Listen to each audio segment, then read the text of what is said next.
Onda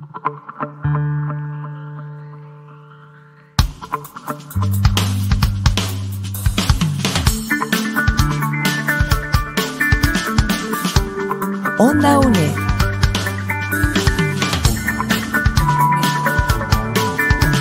Un espacio de la Escuela de Ciencias Sociales y Humanidades de la UNED.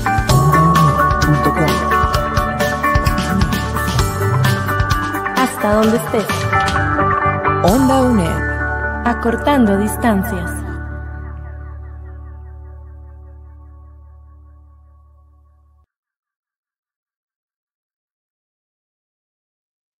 Hola, ¿qué tal? Bienvenidos, bienvenidas a este programa de Acervo Turístico Cultural Costarricense, un curso que la Cátedra de Historia de la Universidad Estatal a Distancia ofrece para sus estudiantes de cursos de turismo, pero que también es un insumo, digamos, que por su valor, su diálogo, su discusión, puede ser también aprovechado por otras personas de diferentes estratos y de diferentes especialidades. Hoy nos acompaña el profesor Ronald Martínez Villarreal, profesor de la Cátedra de Historia, a quien vamos a presentar ya casi, pero queremos contarles que este programa discute, debate, por qué un bien cultural es bien cultural, porque forma parte de la vida cotidiana, porque tiene esa presencia dentro de la cultura nuestra y también la foránea, en un esfuerzo por conocer justamente las vías por las que un bien cultural puede llegar a ser patrimonio de un pueblo,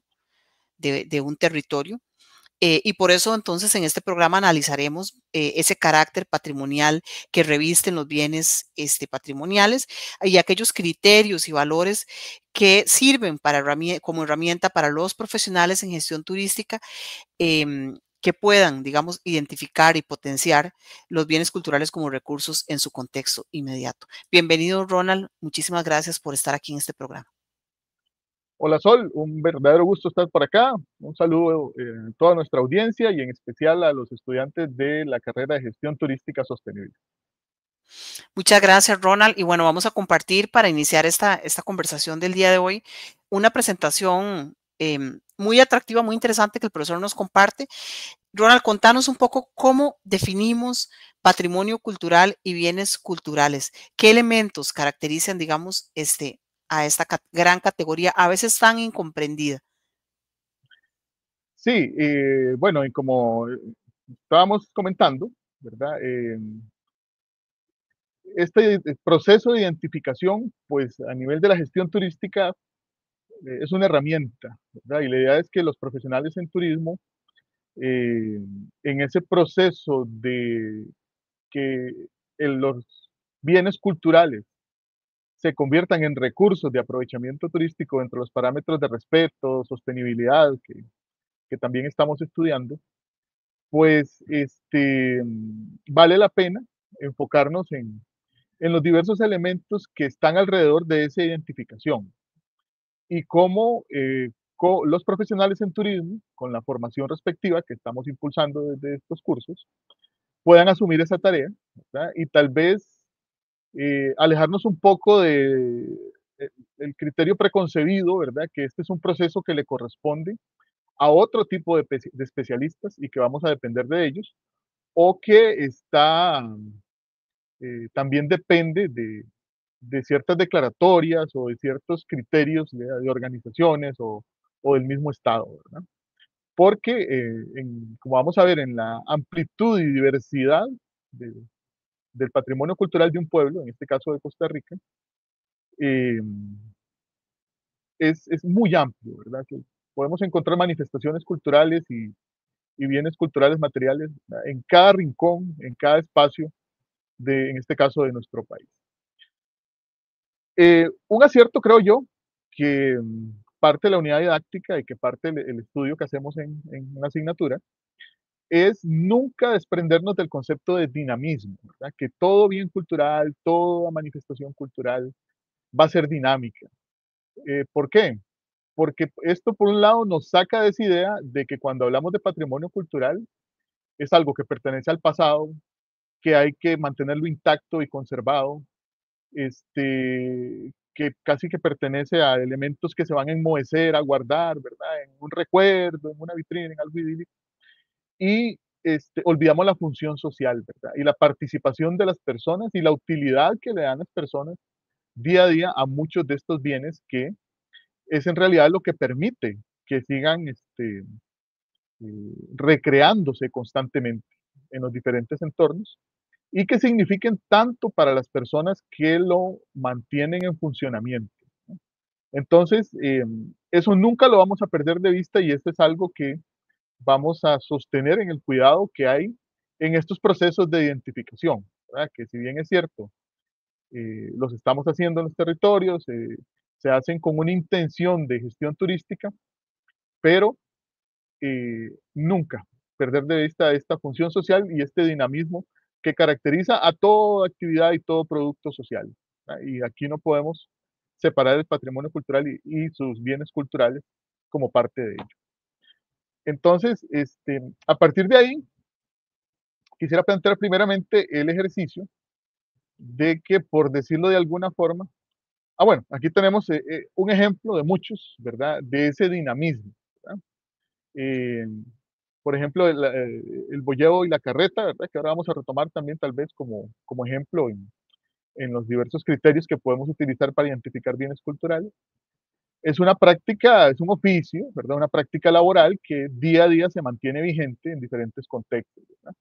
Entonces no nos podemos quedar solo con la carreta decorativa, la carreta para ir a apreciar, como la artesanía eh, artística casi, ¿verdad? Que si bien es cierto, es una parte de la manifestación, pero en ese dinamismo, la gente que trabaja en ello aún, ¿verdad? Y que ciertos elementos le siguen dando todavía utilidad, ¿verdad? Sigue siendo el medio de subsistencia para muchas personas, pues le mantienen ese dinamismo, ¿verdad? Entonces no podemos caer en que no, que la carreta de la madera bien pintadita y la rueda que tiene que sonar de tal forma, no, ¿verdad? Sino que, por ejemplo, aquí vemos las transformaciones que en este caso la tradición como bien cultural ha venido teniendo, ¿verdad? Y por ejemplo aquí cómo se conjuga con otras tradiciones, en este caso esta es una escena del evento de la pica de leña, que es parte de los eventos que conforman la tradición de la celebración de la festividad de la Virgen de Guadalupe en Nicoya, eh, en donde pues estos trabajadores también, como en el caso también de los pescadores con la Virgen del Mar, y podemos ver otros ejemplos, conjugan esa práctica social, esos rituales, en este caso religiosos, y aquí hay una presencia de ese dinamismo, ¿verdad? Entonces, cuando escuchamos, qué sé yo, incluso a nivel de críticas lo he visto, ¿verdad? De que por qué eso no se mantiene intacto, de que por qué no, ¿verdad? Partimos de un criterio de ese dinamismo fundamental y de la función social y del medio de trabajo, que sigue siendo muchos de estos bienes culturales para las personas. Luego, otro de los aspectos que también eh, discutimos, ¿verdad? En este estudio, es el hecho de que también a veces sucede lo que se conoce como una apropiación desigual del patrimonio cultural y que también tiene que ver con formas de ver, ¿verdad? Las manifestaciones culturales o formas de representarlas y de utilizarlas, por ejemplo, en acciones, como algunos autores llaman, de ficción cultural, ¿verdad? De teatralizar ese patrimonio, de convertirlo en un espectáculo meramente, ¿verdad? Ese es un cuidado que debemos tener, ¿verdad? De no caer en esos procesos de ficción cultural, en que esto lo vamos a escenificar, y no, porque ahí ya nos estamos saliendo de la función social y en realidad el respeto, porque para muchas personas estos continúan siendo actividades de trabajo, actividades rituales, en algunos casos hasta actividades sagradas. Y también eh, l- toda manifestación cultural a nivel patrimonial parte de una necesidad de cohesión social, ¿verdad? De generar esos símbolos, esas representaciones, esas acciones eh, que permiten darle a la comunidad intereses, ¿verdad? Identidad y que incluso definen sus estilos de vida, ¿no? Sobre todo en el caso de los oficios, en el caso actividades festivas, religiosas, rituales, eh, diversidad de elementos, ¿verdad? Y también que desde diversas, o cuidados que hay que tener, hay que verlo como también un elemento de vulnerabilidad social, en el sentido de que cualquier afectación, ¿verdad? O cualquier interés que se pueda poner por encima de la función social y del dinamismo, eh, pues atenta con la misma construcción de la misma comunidad, ¿verdad? En este caso. Y ni qué hablar, ¿verdad? De otras problemáticas que se han visto en el tema, por ejemplo, de la comercialización de la autenticidad, ¿verdad? En donde lo auténtico, lo original, lo raro se vuelva un negocio y que ojalá, ¿verdad? Y es lo que queremos evitar, que no entendamos la gestión turística desde ese sentido, ¿verdad? Sino más bien siempre desde el dinamismo, desde el respeto y desde entender, ¿verdad? Que todo esto sucede porque, ahora lo vamos a retomar también, son las personas, son los grupos humanos, son las comunidades, son los colectivos, los que día a día conviven, participen y los que permiten que esto se siga recreando y siga funcionando como su forma de vida a, a nivel de los territorios y de los entornos donde día a día siguen funcionando los bienes culturales en su mayoría. Y existe, Ronald, un gran debate, de hecho, en la actualidad en relación con la expoliación de bienes culturales y toda una corriente, digamos, incluso internacional, em, que de algún modo cuestiona, digamos, incluso a los museos, a grandes museos, ¿verdad? Como el Museo Británico, por ejemplo, ¿verdad? Museos como, ¿verdad? Berlín, el mismo MoMA en Nueva York, ¿verdad? Y los instan, digamos, a devolver a algunos territorios que fueron colonias en el pasado de estas potencias o de estos países a que puedan recuperar, digamos, algunas de sus piezas, ¿verdad? Más emblemáticas y que son evidentemente un patrimonio que le corresponde a esas naciones y no digamos, a las potencias y a los países que en su momento se apropiaron, ¿verdad? De estos bienes. Entonces, Sí, lo digo porque es una discusión en boga, claro. ¿verdad? Y en medio de este contexto de globalización, ¿verdad? Es un tema importante de debate y de discusión. Sí, sí, y muchos estados continúan insistiendo, ¿verdad? En la repatriación de ciertos bienes culturales, que fueron a parar así a metrópolis, que en su momento, dentro de la lógica colonial, se apropiaron de estos, de colecciones enteras, ¿verdad? A nivel etnográfico, arqueológico, y sí, y están en grandes colecciones de grandes museos, que en mucha forma, pues, eh, mucho de su fama y de los recursos que generan están precisamente desde la puesta en valor de estos bienes que fueron apropiados en este proceso colonial, ¿verdad?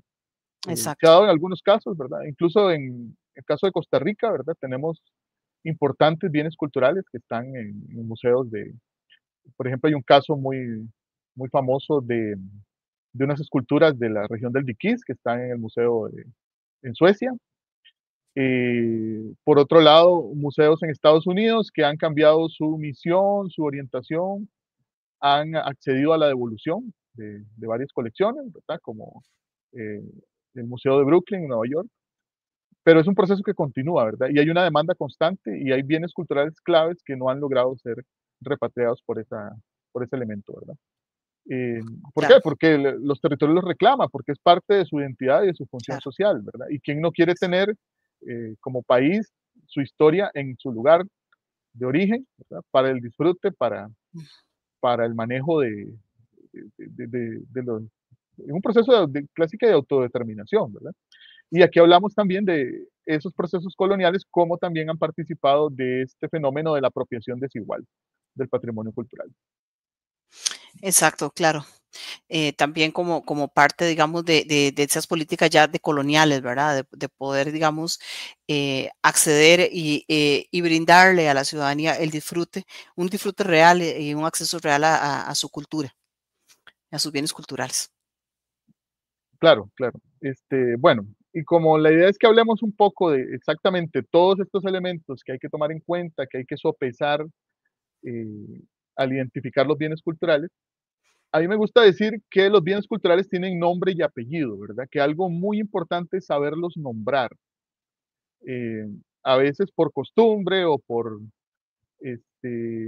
tradición o no sé, terminamos dándole el nombre que incluso a las sociedades que le dieron origen, pues no les corresponde, ¿verdad? O los podemos como confundir o en ese proceso de identificación es parte del cuidado que deberíamos tener, ¿verdad? Entonces, vamos a ver algunos ejemplos, ¿verdad? Y ir buscando ese nombre y apellido que nos ayuden a hablar de los bienes culturales. Aquí tenemos uno mundialmente famoso, ¿verdad? Si nos ponemos a pensar en el nombre que tradicionalmente o comúnmente se le da, eh, ¿cuál sería? ¿No? Pero el nombre, digamos, que preciso con el que deberíamos nombrarlo es este, ¿verdad? La gran esfinge de Giza, que está en Egipto, ¿verdad? Ahora también vamos a ver otros elementos desde los cuales también podemos hablar de bienes, de sitios de interés cultural, ¿verdad? Eh, pero quisiera que partiéramos de eso, ¿verdad? Los bienes culturales tienen nombre y apellido. Veamos otro ejemplo. Aquí tenemos, oye, ahora sí estamos en Costa Rica, ¿verdad? Aquí, ¿qué nombre acostumbramos darle a este bien cultural? ¿No? Tendríamos que decir que es el Templo de San Blas, en Nicoya. Por ahí pueden decir que el templo colonial o que el templo de Nicoya, bueno, es que en Nicoya hay varios templos, ¿verdad? Está el otro templo parroquial dedicado a la Virgen de Guadalupe, ¿verdad? Pero este es al santo patrono, a San Blas.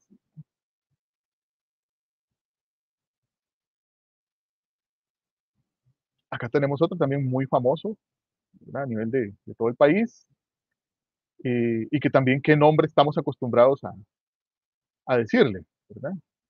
Y aquí tal vez ya vamos entrando, ¿verdad? Y podemos ir viendo. Las poblaciones que tienen el arraigo, que tienen la identidad muy marcada sobre su cultura, obviamente, y sobre su patrimonio cultural, pues nos van a exigir, ¿verdad? Utilizar el nombre más preciso que le vayamos a dar, ¿verdad? Y esto también nos va a ayudar a la hora de pensar en las clasificaciones en que nos van a servir para hacer estos procesos de identificación y los criterios que estamos utilizando, que estamos poniendo a dialogar para llegar a definir un bien cultural. En este caso, ¿verdad? El nombre más preciso que podríamos utilizar sería las ruinas del templo de la parroquia de Santiago Apóstol, que está en Cartago.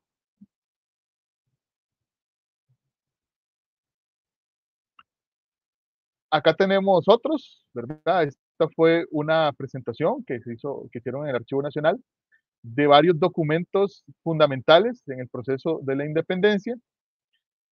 Y, por ejemplo, aquí nos podemos detener en uno de ellos, ¿verdad? En este que ya está aquí en letra imprenta, que sería este de acá al fondo, ¿verdad?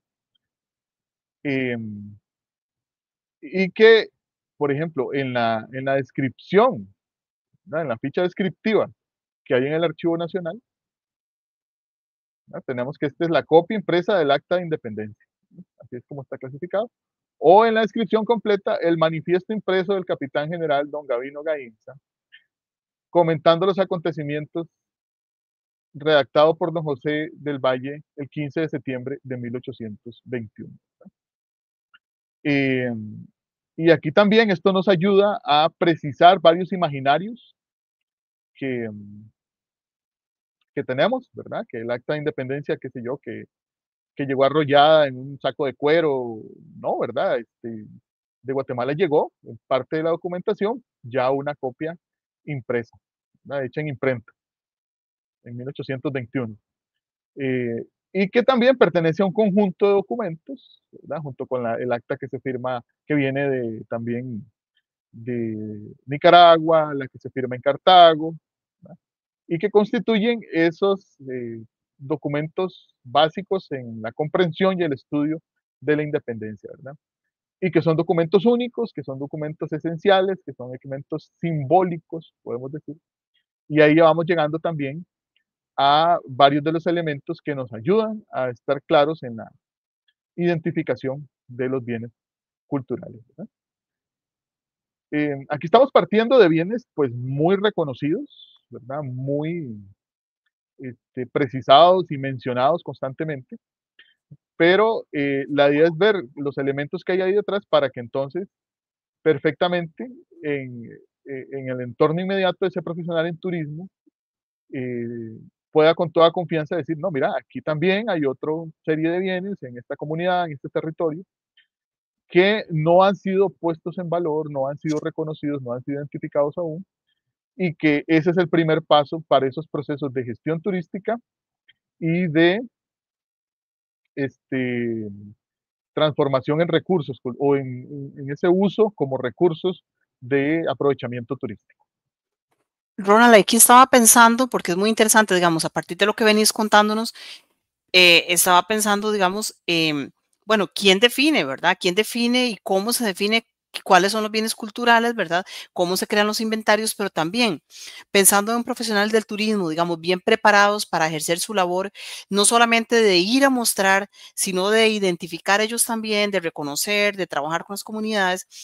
Pensaba la enorme importancia que tiene tener o brindarle, digamos, a la comunidad estudiantil de la parte de turismo, un aprendizaje robusto en toda esta parte de convenciones internacionales, de bienes culturales, de convenciones como la de salvaguardia, por ejemplo, o documentos como los de ICOMOS, en el caso del patrimonio edificado, pero también de bases importantes a nivel de historia, porque ahora que nos mencionabas que los bienes tienen nombre y apellido, claro.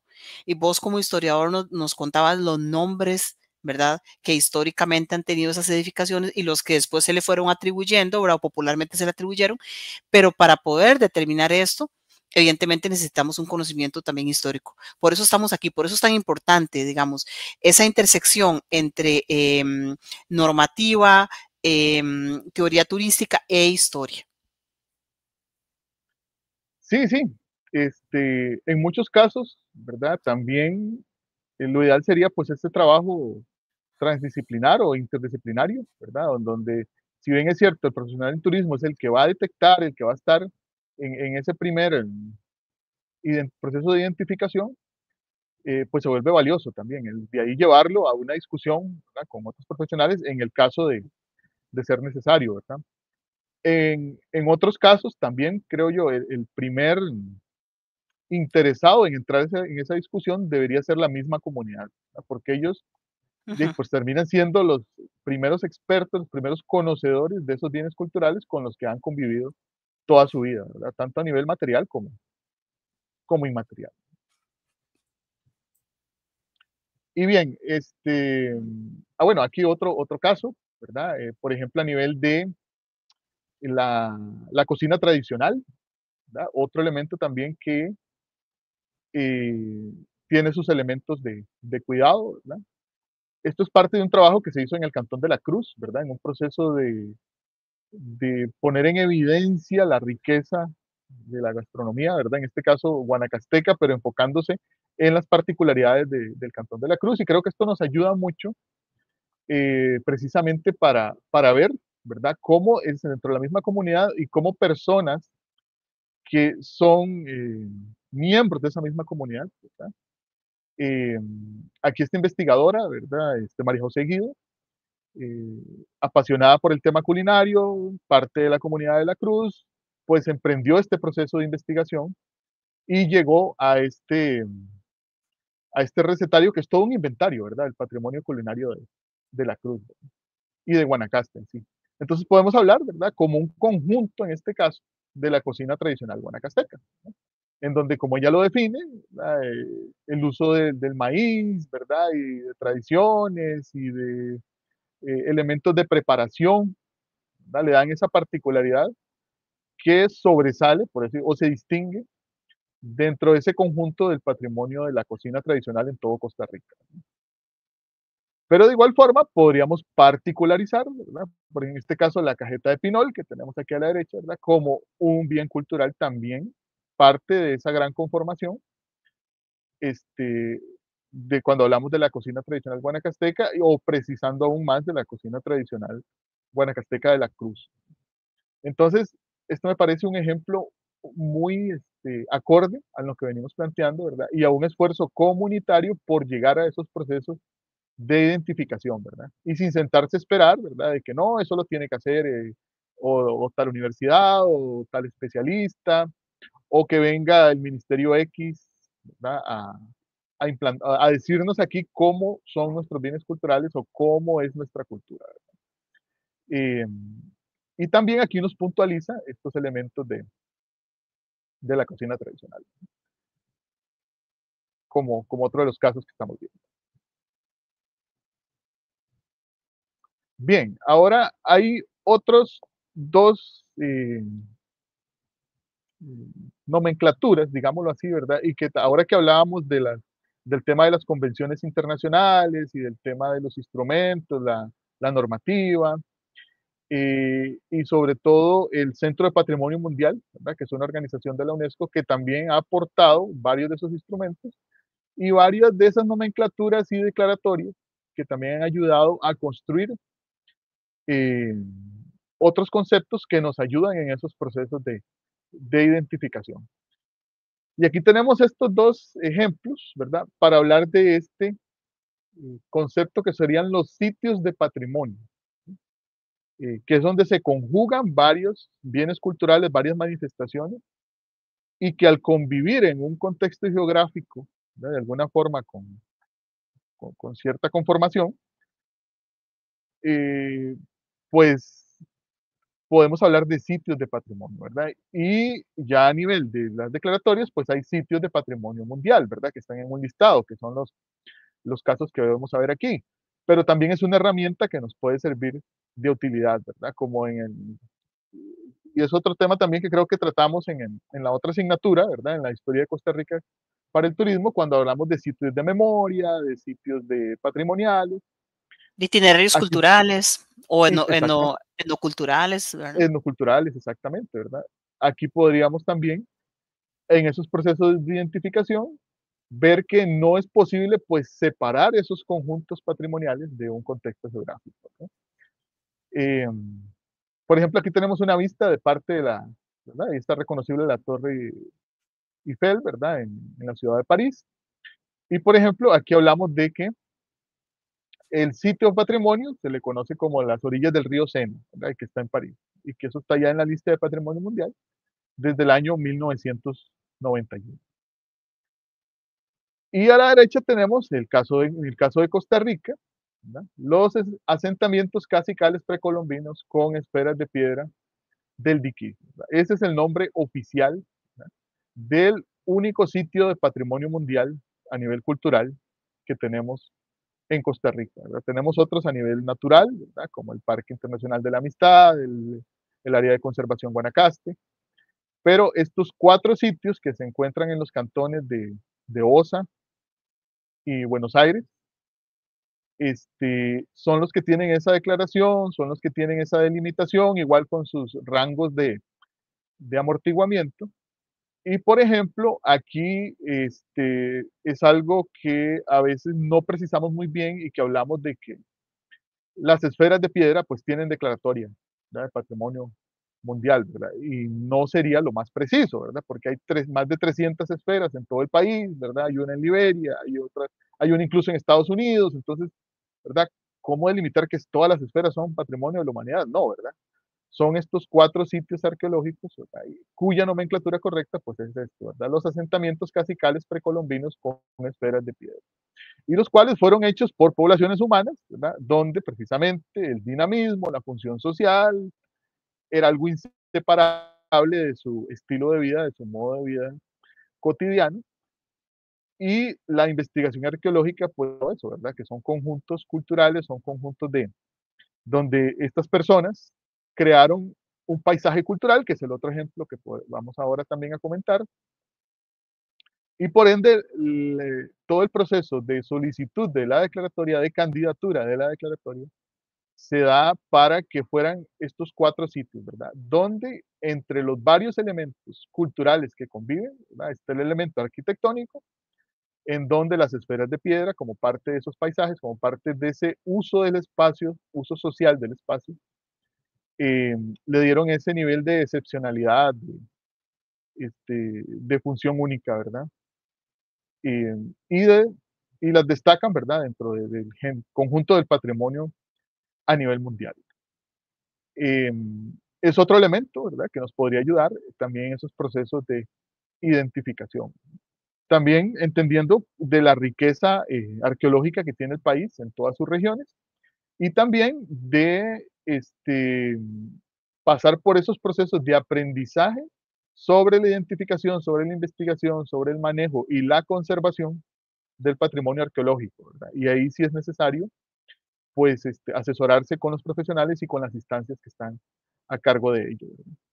Pero, Ronald, ujú, disculpa, y también una cosa muy interesante que, digamos, se denota en esas fotografías que nos compartías sobre los asentamientos cacicales, donde se encuentran estas esferas de piedra del Diquís, que son los asentamientos que están declarados Patrimonio de la Humanidad, y otros lugares, como por ejemplo Guayabo, ¿verdad? Como por ejemplo los petroglifos en el caso Guanacaste, y bueno, y en otras partes del país. Hay un factor que a veces no se menciona y es que estos patrimonios arqueológicos o a veces arquitectónicos siempre están en diálogo con su patrimonio cultural y tienen una historia situada dentro de ese patrimonio natural, ¿verdad? Que es parte también inherente, digamos, del conjunto. El caso también del Parque Nacional Santa Rosa, de su casona, en ese maravilloso contexto natural que constituye propiamente el parque y todo, ¿verdad? Toda la regeneración de los ecosistemas que se dieron después de los años 70, cuando finalmente se declaró este parque nacional ¿verdad? Y todo lo que ha devenido después. Vamos a hacer una corta pausa. No sin antes recordarles que este programa lo pueden ver en las redes sociales de Onda UNED y de la Cátedra de Historia, y que también la Cátedra de Historia ha producido programas específicos y muy interesantes sobre algunos de estos patrimonios, por ejemplo, sobre los asentamientos. Se hizo un programa especial con Francisco Corrales que luego les compartiremos en enlace. Así que bueno, ya regresamos para continuar con la segunda parte de este programa sobre acervo cultural e identificación de los bienes culturales.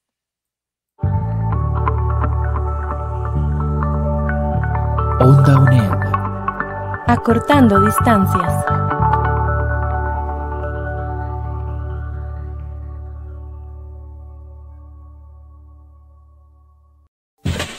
Onda UNED. Acortando distancias. Muy bien, regresamos en este programa sobre bienes culturales en el contexto del curso de acervo turístico cultural costarricense con el profesor Ronald Martínez Villarreal, profesor de la cátedra, con una vastísima experiencia, no solo en museografía, sino también en todo el tema de patrimonio cultural.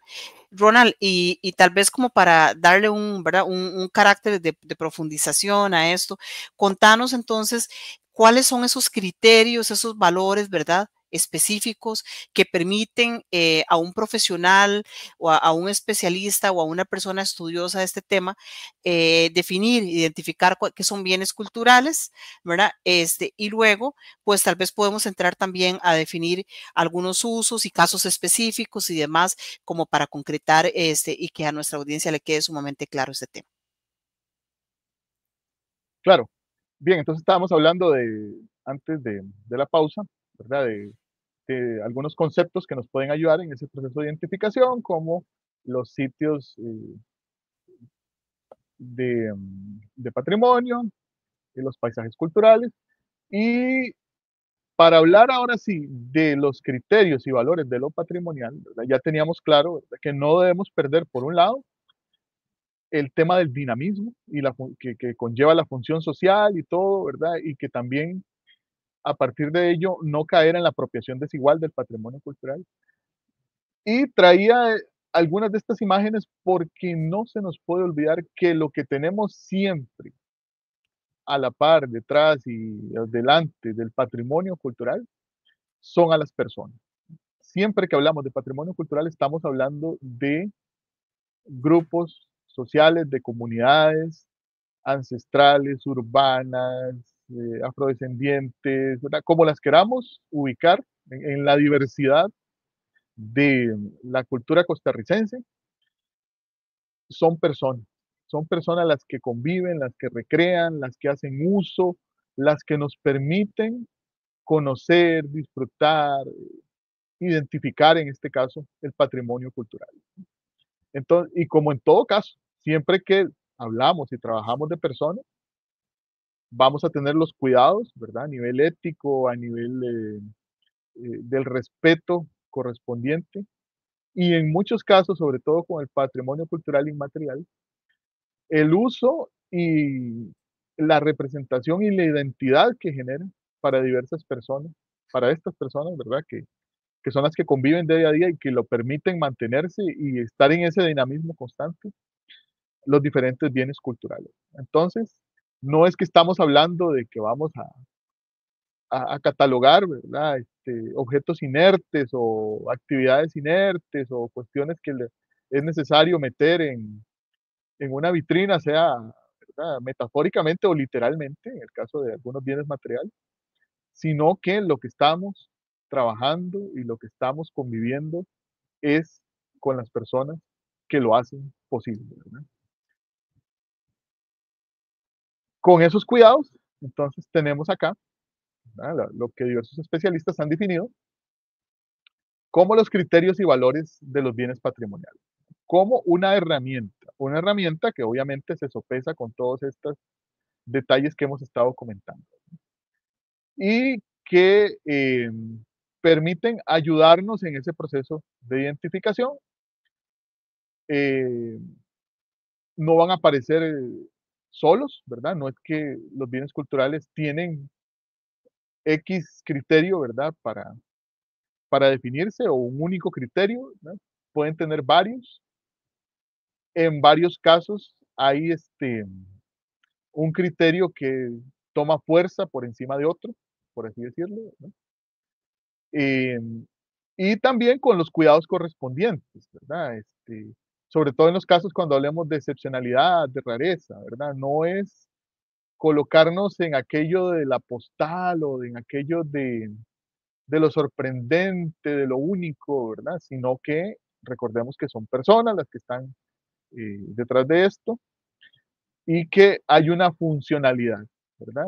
En muchos casos, como hemos visto en algunos de los ejemplos, hay un uso práctico para la sociedad y un simbolismo, hay un significado, unos atributos para sus creadores, para sus usuarios, un significado.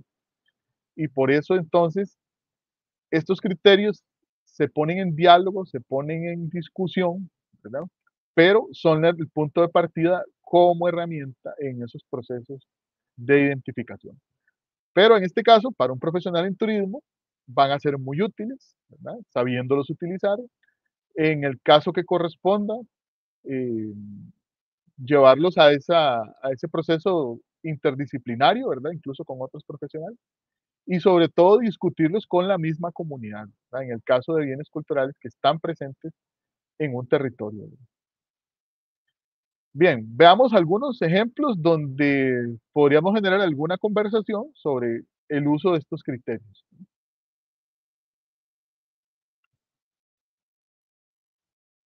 Bien, aquí tenemos un bien cultural material, ¿verdad? De las colecciones del Museo Nacional. Es un bien arqueológico y cuyo nombre sería pues el colgante de jade con bajorrelieve que representa una mano sosteniendo un animal, ¿verdad? Que se ha relacionado con el periodo preclásico tardío del altiplano de Guatemala. Fue encontrado en un sitio arqueológico que se le puso por nombre Sitio Arqueológico Talamanca, pero el sitio arqueológico se ubica en Tibás, en los linderos del actual cantón de Tibás. Entonces, se le conoce a nivel de las colecciones como el jade de Tibás. Eh, aquí pues sobresale, ¿verdad? Como un bien material, un criterio de antigüedad, ¿verdad? No podemos negarlo, ¿verdad? Si lo ubicamos,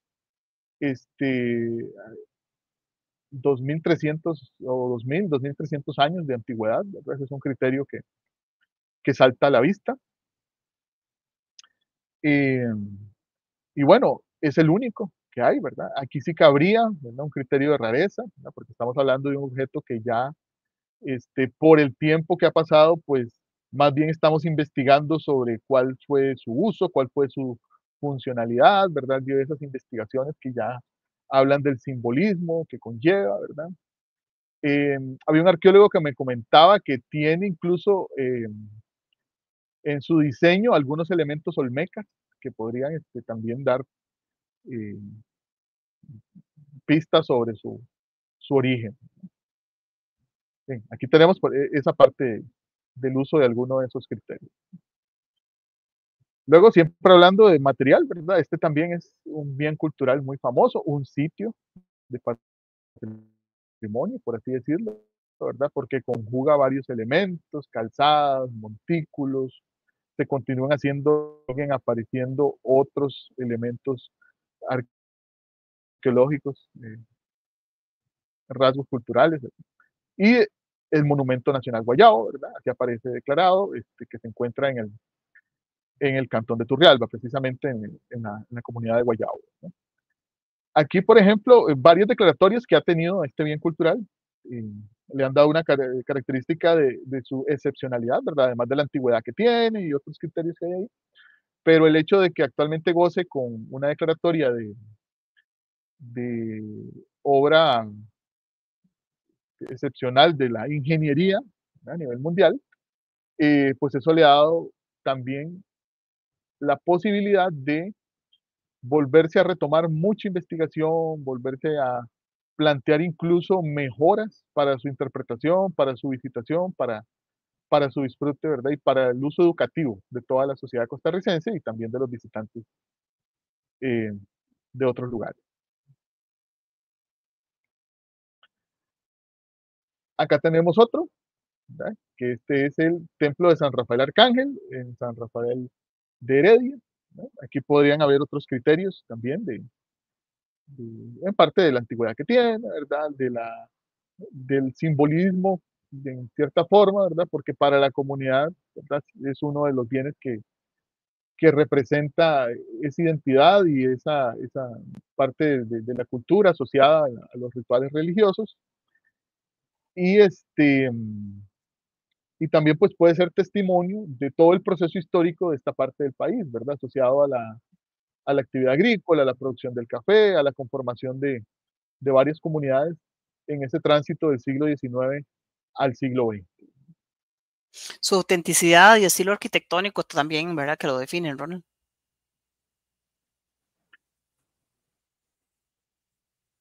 Exactamente, claro, ¿verdad? Y terminan haciéndolo excepcional, ¿verdad?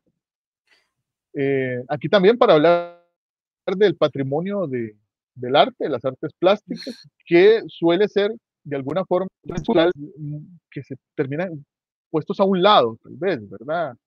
Eh, y es una herencia que tal vez traemos incluso hasta de la época liberal, ¿verdad? En creer de que no hay un arte costarricense, que no hay representaciones importantes de, nuestra, de nuestras artes plásticas, en este caso artes visuales.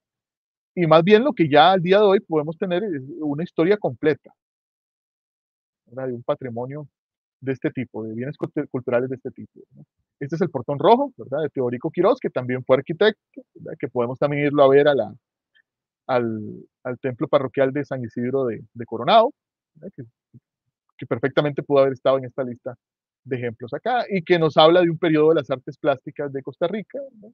En donde los artistas pues dedicaron mucho de su interés en buscar los orígenes, los íconos visuales de la cultura costarricense en esa primera mitad del siglo XX. Acá volviendo al tema arqueológico, ¿verdad? Otro bien cultural también, y que se ha insistido mucho, ¿verdad? En su excepcionalidad, ¿verdad? Estos son de la región central, un metate rectangular de panel colgante. Y a mí me gusta, ¿verdad? Cuando he escuchado a varios especialistas que resaltan la calidad o la especialización del trabajo en piedra, de escultura en piedra que se dio en estos periodos de nuestra historia. Y que, por ejemplo, el tema de hacer esferas pues no debería parecernos nada tan sorprendente, ¿verdad? Cuando había la capacidad de realizar estos trabajos de escultura en, en espacios muy cercanos, ¿verdad? Si nos ponemos a ubicar la región sur con la región central y en periodos también históricos muy cercanos, ¿no? Entonces aquí nos ayudan otros criterios, ¿verdad? De antigüedad, de excepcionalidad y sobre todo también, como mencionábamos en el caso del jade, este, la funcionalidad y el simbolismo que seguimos investigando y el que tiene el día de hoy, ¿verdad? Que pasaron a ser bienes representativos de nuestra historia y que nos permiten aproximarnos cada vez más a la comprensión de la forma de vida, de la forma de trabajo de las sociedades precolombinas. Ahora, para hablar un poco también, ¿verdad? Del patrimonio inmaterial también de Costa Rica, donde también estos criterios son de utilidad, pero como decíamos, ¿verdad?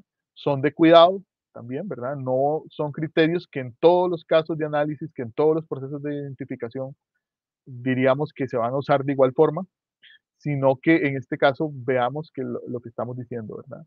Son en realidad las personas, son en realidad los partícipes de estas celebraciones los que terminan formando parte de la manifestación cultural, ¿no?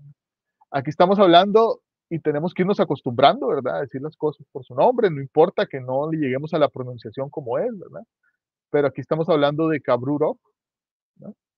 O el juego de los diablitos, ¿verdad? Que no es una traducción, ¿verdad? No es que esto se dice así en Boruca y se dice en español de esa forma, ¿verdad? Sino que en Boruca tiene su nombre, en la lengua boruca, y en español se le ha denominado de esta forma, ¿no? Este, que no es un baile, ¿verdad? Como que a veces aparece incluso en publicaciones, el baile de los diablitos, no, es un juego, ¿verdad? Por las diferentes etapas y procesos y personajes y organización que conlleva, ¿verdad? Eh, y que tiene lugar en las comunidades del pueblo Boruca, el pueblo originario Boruca, en las localidades de Boruca y Corregimba, en el sur de nuestro país.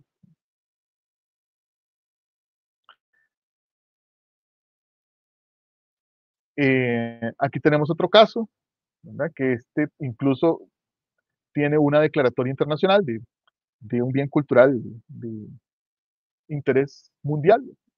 Y el nombre con el que aparece inscrito en la lista de patrimonio mundial es el Boyeo y la Carreta de Costa Rica, ¿no? Como obra maestra del patrimonio oral e inmaterial de la humanidad, ¿no? Entonces aquí en ambos casos hay criterios de excepcionalidad y un recorrido histórico donde podemos ir detectando la antigüedad que tiene esto, incluso la ancestralidad que tiene, pero no perdamos de vista que sí en este caso, ¿verdad? Los criterios de funcionalidad y de simbolismo le otorgan esa relevancia, esa importancia y que nos permiten hablar claramente que estamos en presencia de dos bienes culturales, ¿no? Y esto también nos ayuda para ver que dentro del patrimonio cultural inmaterial también estamos en la necesidad de poderlos identificar y poderlos nombrar correctamente, ¿verdad? Y que en muchos de estos casos, como también venimos insistiendo, son las personas que con ellos conviven, que con ellos recrean, los que mejor van a saber, ¿verdad? De su conformación, de su historia, de sus características, de su contexto. Te comparto nuevamente, Ronald, la presentación. Y bien, ajá, sí, por favor, sí, adelante. Ajá. Porque en este caso vos lo conoces muy bien, Sol, y tal vez creo que nos ayudaría mucho que nos ayudes a comentar, porque creo que es una experiencia donde claramente la comunidad organizada pudo avanzar en un primer proceso de identificación, ¿verdad? Y poder nombrar algunos de estos bienes culturales, ¿verdad? Asociados en este caso a otra gran manifestación cultural como es el Tope de Toros de Liberia, que tiene ya incluso su declaratoria de patrimonio inmaterial de Costa Rica, ¿verdad? Y se logró llegar a este listado, ¿verdad? Precisamente de personas que han hecho el esfuerzo por conocer de estos conceptos, de estas categorías, por asesorarse con los especialistas correspondientes y ellos mismos también interesados en llegar a una gestión turística sostenible, adecuada, pudieron llegar a esta primera identificación, a nombrarlos, ¿verdad? Y creo que se logró un resultado bastante amplio, bastante completo, y que nos demuestra que estos procesos sí son posibles y que es lo que queremos, ¿verdad? Que los profesionales en turismo también participen y que sean agentes protagonistas en estos procesos de identificación. No sé Claro que sí. sí. Sí, bueno, contarle a los estudiantes, a nuestra audiencia, este inventario se inscribe en el contexto de investigación de la festividad Tope de Toros de Liberia que llevé a cabo yo junto con la comunidad de forma participativa, colaborativa con la comunidad de Liberia, y que fue una experiencia pues muy enriquecedora. Y un poco, digamos, después de todas las entrevistas y del proceso de redacción y demás del libro, de lo que fue luego el libro, ¿verdad? Resignificaciones históricas, voces de la memoria, yo le instaba, digamos, a la Asociación para la Cultura de Liberia, que en ese momento estaba liderada por la señora Nuria Cuadra, para que se hiciera un esfuerzo de inventariar, por lo menos de una forma básica, pero sí seria y por categorías, aquellos elementos digamos, que formaban parte de ese tejido de la festividad de Tope de Toros. Porque yo, en medio de la investigación, me daba cuenta de que el Tope de Toros no era solo una festividad que se llevaba a cabo ¿verdad? Una vez al año, sino que llevaba entretejida una serie de manifestaciones, digamos, muy importantes, digamos, de la gastronomía, de las artes, del espectáculo, de la cultura oral de Liberia y de Guanacaste en realidad, y que era importante identificarlas. Entonces, con base en el artículo 2 de la Convención para la Salvaguardia del Patrimonio Cultural Inmaterial, que señala varias categorías, se hizo este inventario básico de la festividad de Tope de Toros, ¿verdad? Un poco hablando de las tradiciones y expresiones orales, como cuáles, como la parrandera, como la retaíla, como los cuentos, las bombas, también artes del espectáculo. Y ahí entonces la comunidad destacó, por ejemplo, el tema de los payasos al estilo tradicional, bailes y danzas típicas, igual la música como parte de esos, la música parrandera, quijonguera como parte de esos artes del espectáculo, usos rituales festivos y sociales, como la preparación de los aperos, de las montaderas, el ensillado de los caballos, la usanza del traje de la mujer al estilo liberiano, la usanza del traje del sabanero, que fue uno de los grandes, digamos, match y hallazgos de la investigación en relación con el uso del blanco y el caqui para la festividad propiamente, y la gastronomía tradicional, la sopa de albóndiga, la carne asada, el arroz de maíz, el macho al trote, el vigorón, la tortilla dulce. Recordemos que también muchas de las tradiciones gastronómicas liberianas están muy relacionadas con lo nicaragüense, justamente, ¿verdad? Por ese tránsito, ¿verdad? Siempre presente entre Nicaragua y Costa Rica y especialmente con la altura, digamos, con Liberia. Frescos como la horchata, como la pitaya, postres como el marquesote, como la sopa borracha. También se trabajó sobre conocimientos y usos relacionados con la naturaleza, que hablábamos hace un rato, del contexto natural, ¿verdad? Situado de las expresiones culturales.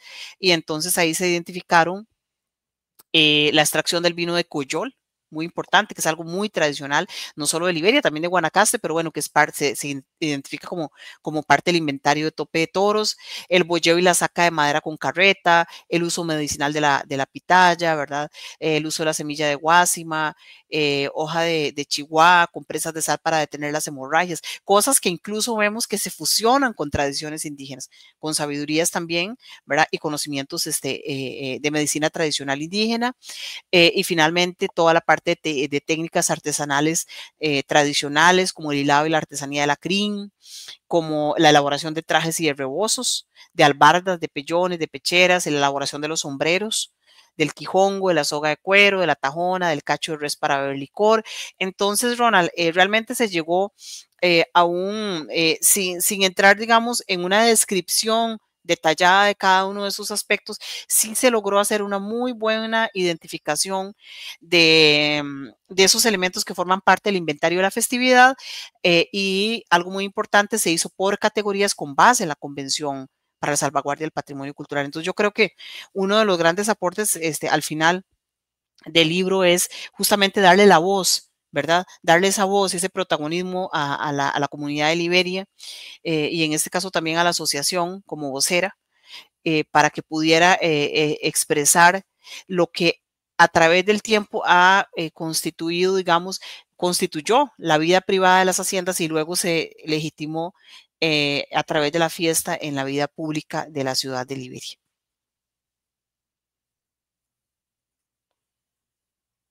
Experiencia clave, ¿verdad? Y qué mejor para ir cerrando con un proceso donde vemos que sí, precisamente sí se da posible, ¿verdad? Y el último caso es por ejemplo, que recién se publica, que es, por ejemplo, un inventario que se está haciendo en el cantón de Garavito, y vean cómo, por ejemplo, ya ellos van más allá del listado, sino que ya pueden empezar a hablar de cada uno de sus bienes culturales, ¿verdad? En este caso, la pesca submarina con buceo a pulmón y el uso de arpón en el cantón de Garavito, ¿verdad? Y, y ya hacer pues una descripción más en detalle de cómo funciona, ¿verdad? Y todas las características que tiene, y precisamente toda esa información que surge de la misma comunidad, ¿verdad? De los mismos personas que día a día son los que recrean y que le dan función a los bienes culturales, ¿verdad? Pues bien, creo que con este recorrido, pues esa era la idea, ¿verdad? De acercarnos con ejemplos concretos y reflexionando sobre todas las herramientas y los cuidados en este proceso clave que es la identificación de los bienes culturales. Qué importante, Ronald, digamos, al cierre del programa y de todo lo que nos has narrado, lo que pudimos compartir, decir que es fundamental el papel y la ética desde la cual nosotros nos posicionamos para hacer investigación, para difundir la información, que esos trabajos no pueden seguir siendo verticales, que tienen que ser una línea horizontal investigador con comunidades, y que justamente darle la voz y el protagonismo a la comunidad es fundamental en esos porque ¿qué es lo que se consolida aquí? Se consolidan procesos de empoderamiento, como lo vimos en el caso de Liberia, como lo estamos viendo en el caso de Garavito, y de autoestima cultural, que son fundamentales para la inclusión, para el cumplimiento de derechos humanos, incluso para trabajar el fortalecimiento de las identidades al interior de las comunidades y de algún modo paliar, combatir las problemáticas de violencia, ¿verdad? Que se viven al interior de muchos territorios en Costa Rica. Entonces, pues yo muy, muy contenta, muy satisfecha. Espero que a nuestros estudiantes les sirva muchísimo este programa, a nuestra audiencia. Agradecemos nuevamente a Ronald por esta amplia e interesante explicación sobre bienes culturales, unos bienes culturales que, como Ronald lo mencionó, tienen nombre y apellido. Con esto nos despedimos. Muchas gracias. Muchas gracias.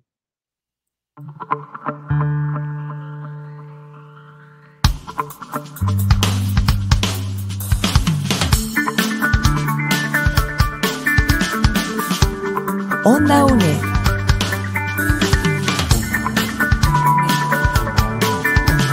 Un espacio de la Escuela de Ciencias Sociales y Humanidades de la UNED.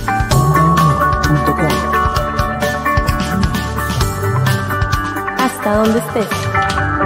Onda UNED. Acortando distancias.